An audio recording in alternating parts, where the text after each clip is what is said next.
les vies chantent. Bonjour à tous et bienvenue dans votre émission L'Agi de Dieu. Aujourd'hui, nous recevons un homme dont la vie a été complètement transformée par la puissance de Jésus-Christ. Il a connu l'alcoolisme, les humiliations, le rejet et le désespoir. Mais Dieu l'a relevé. Bonjour Papa Jean. Bonjour Sœur Cécia, et bonjour à tous. Merci d'être avec nous. Pouvez-vous nous raconter comment tout a commencé? Je m'appelle Jean, j'ai aujourd'hui 48 ans. Pourtant, il fut un temps où personne ne croyait que je pourrais vivre aussi longtemps. J'ai commencé à boire à l'âge de 18 ans. Au début, c'était juste pour m'amuser avec les amis.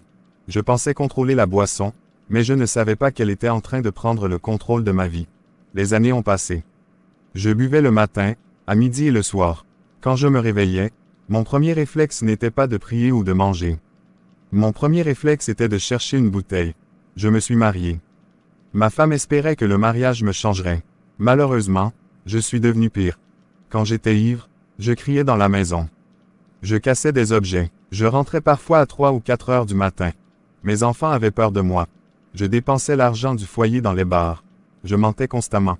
Je promettais d'arrêter, mais je recommençais le lendemain. Un jour, mon fils m'a regardé et m'a dit « Papa, pourquoi tu préfères l'alcool à nous ?» Cette phrase m'a blessé, mais je n'ai pas changé. La Bible dit dans Proverbe 20 verset 1, « Le vin est moqueur, les boissons fortes sont tumultueux, quiconque s'y égare n'est pas sage. » Je m'étais complètement égaré. Ma femme a fini par quitter la maison avec les enfants. Je me suis retrouvé seul. Et malgré cette souffrance, je continuais à boire.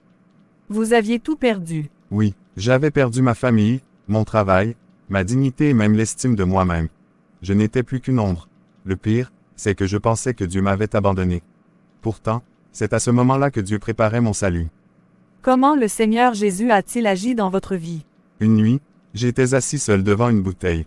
Je venais de recevoir une mauvaise nouvelle concernant ma santé. Le médecin m'avait averti que mon foie était gravement atteint. J'étais découragé.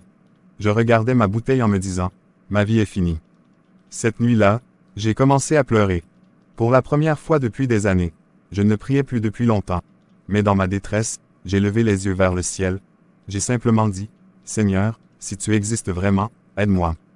Quelques jours plus tard, un voisin chrétien est venu me rendre visite. Il m'a invité à une réunion de prière. Je n'avais aucune envie d'y aller. Mais quelque chose en moi m'a poussé à accepter. Pendant la prédication, le serviteur de Dieu a lu Matthieu 11 verset 28. « Venez à moi, vous tous qui êtes fatigués et chargés, et je vous donnerai du repos. »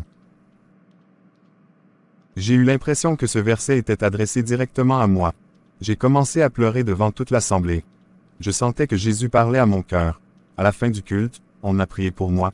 J'ai demandé pardon à Dieu pour tous mes péchés. J'ai donné ma vie à Jésus-Christ. En rentrant chez moi, j'ai pris toutes les bouteilles qui restaient dans la maison. Je les ai jetées. Je suis tombé à genoux. J'ai prié toute la nuit. Je demandais au Seigneur de me délivrer. Les premiers jours furent difficiles. Mon corps réclamait l'alcool.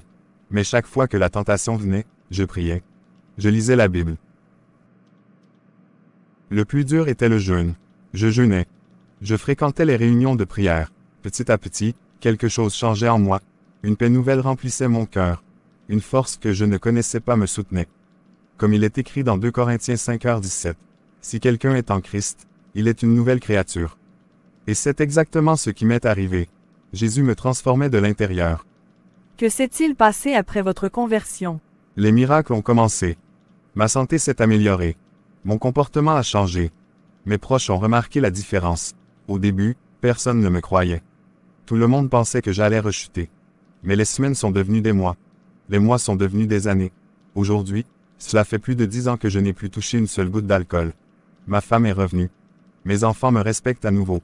Dieu m'a même permis de retrouver un emploi stable. Le plus grand miracle n'est pas matériel. Le plus grand miracle est que Jésus a changé mon cœur.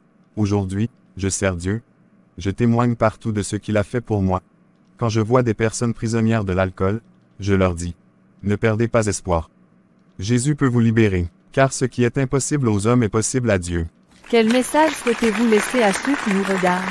Si vous êtes dépendant de l'alcool, sachez que Dieu vous aime. Peu importe votre passé. Peu importe vos erreurs. Peu importe le nombre de fois où vous êtes tombé. Jésus peut vous relever. Il l'a fait pour moi. Il peut aussi le faire pour vous. Je voudrais terminer avec ce verset qui a changé ma vie.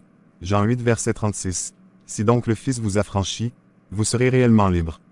Et aujourd'hui, je peux dire devant le monde entier, Jésus m'a rendu réellement libre. Merci beaucoup pour ce témoignage bouleversant. Que Dieu vous bénisse abondamment. Merci à tous. Que ce témoignage fortifie votre foi et vous rappelle que Jésus-Christ est encore capable de changer les vies aujourd'hui. À très bientôt dans une nouvelle édition de l'Agi de Dieu. Quand notre Seigneur Jésus-Christ agit, les vies chantent.